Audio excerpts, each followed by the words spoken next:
Well. What do we have here?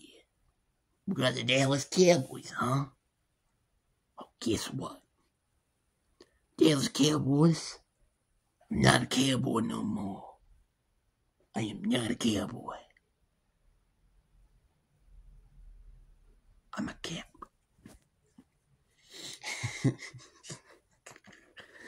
That is such a funny intro. I've never done something that funny of an intro before.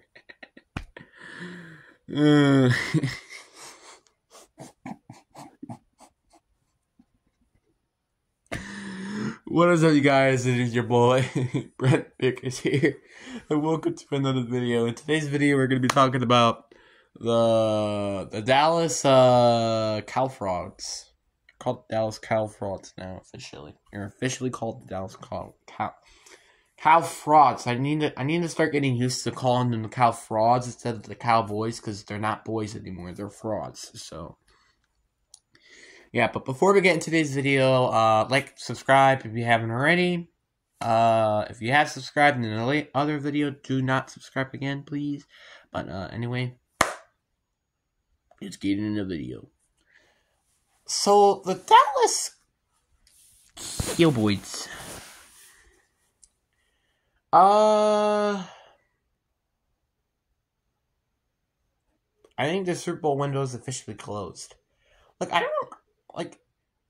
What is the chance of this team actually not winning a Super Bowl when they have not won a Super Bowl with the pieces that they've gotten already?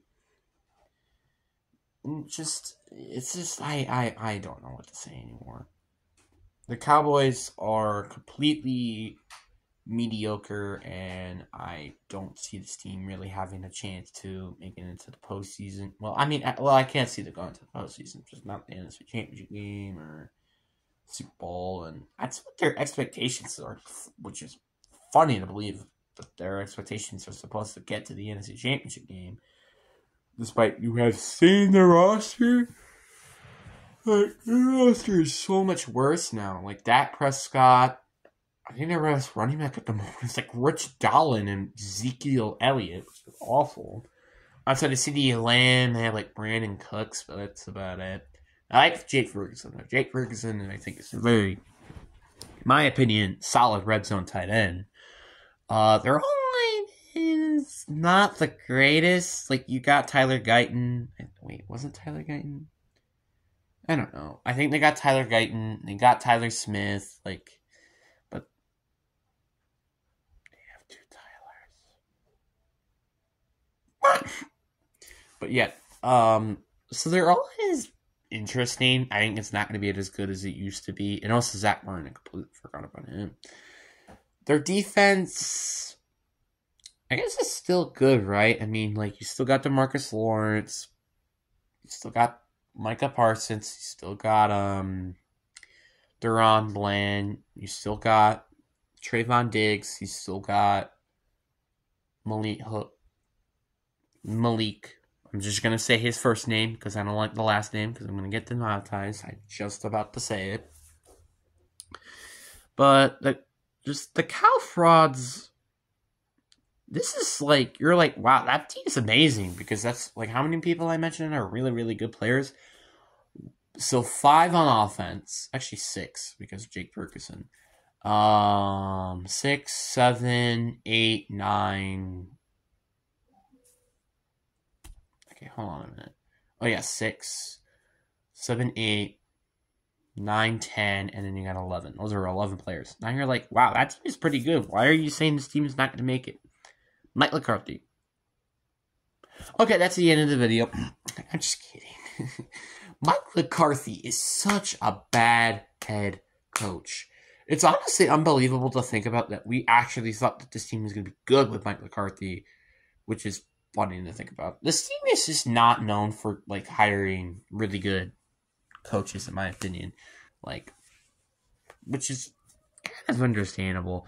And Dak Prescott is a big, gigantic fraud during the postseason, which, again, you can also blame that to the coaching, but you never know. This team is just so constantly, like, bad in the playoffs, which is why I see this team making it to the postseason. But that's about it, because that's what this team is. It's a postseason team. That's about it. Because this team is very good in the regular season, where they're going against lesser competition, and then when they go to the postseason, they lose, because they're going against big competition. Let me just, state some teams that they have gone against, let's just say. They've gone against the Commanders twice a year, Giants twice a year, Eagles twice a year. They have gone against, the Niners. They've gone against the Panthers. You kind of get the point. They usually win against bad teams, but then lose against the good teams. And also some teams that are kind of like them. For example, the Dolphins. So you kind of get the understanding here. This team could be a really, really good team if it just had an idea of to not know how to choke in the postseason and a head coach, which is what this team doesn't have. And also a confident organization, because Jerry Jones is not competent, I think, in my opinion, to running an organization. Because this is what the team does every year. What this team does is wait last minute to give them a contract and have to pay them highest paid. Because Dak Prescott, I'm pretty sure, could have gotten 30, 35 million a year instead of got 40 million a year, which now he's getting paid 59 million right now at the moment. So, you kind of get the point. The point is, this team's strategy of paying people is one of the worst ideas ever. It's stupid. It's kind of the same thing I'm kind of hating right now with the Packers. When we could have given him a contract by now, Jordan Love is still, in my opinion, I think Jordan Love is potentially going to be the highest paid quarterback. I really, really hope that's not the case. Because I also think it's not a good decision, because we only seen him play one season. Which again, that also gives you the understanding of why you should wait on the contract. But at the same time, I'm better off paying him $5 or $10 million less, even though he's not as good as he used to be, than paying him $10 more million with him also not being that good. So you kind of get the point and understanding of this situation for the Cowboys, or cowfaruds, I meant to say. This team just keeps pushing them into this giant corner where it just keeps happening. They end up getting these good quarterbacks, but they're not great. Well, I guess great, but not elite quarterbacks like Tony Romo and Dak Prescott, for example, which makes them. And then they have a pretty good roster around them just for them to not be good. What else do I have to say?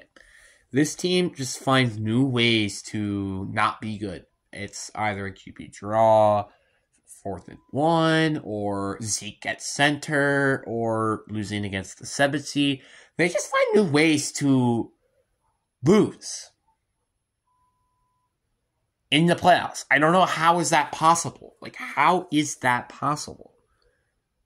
Well, gotta tell that team, because I don't have the answers for you. This team is also significantly worse than it was. Now you're like, wait, what are you talking about? They've really gained all their big pieces. Stephon Gilmore's gone, which he's still a free agent, so they could technically still get him. Lost Tony Pollard, which I think was a pretty big addition to that team. Thurman Armstrong, Tyler Biage, they kind of did lose some people during free agency, and it kind of does stink for Dallas that they lost a lot of people, and they didn't do anything in the offseason. They got Eric Kendricks, and then opposite the draft afterwards, and Zeke. That's about it. That's all they've really done. And it's funny to think about that Jerry Jones said he was going to go all in, and this is not going all in my opinion. I think he meant he's going to sleep under a rock. That's, I think, what he's meant to do, except doing these few things here and there. It's very weird. If Eric Kendricks can somehow go to the all-pro version, because the linebacking core is not good at all, sure, maybe this team could be pretty good. And you just got to hope that this draft class is really good, so you just got to hope about that. So it's just this forever torture and pain about for Cowboys fans. It's kind of sad to see, but obviously also kind of cool to see because it's America's team, and I really don't think it makes no sense for this team to be America's team. That's my opinion. In my opinion, it really should be the Commanders because they're the closest to Washington, D.C. But that's my opinion. But anyway, I really do hope you guys enjoyed this video. Peace.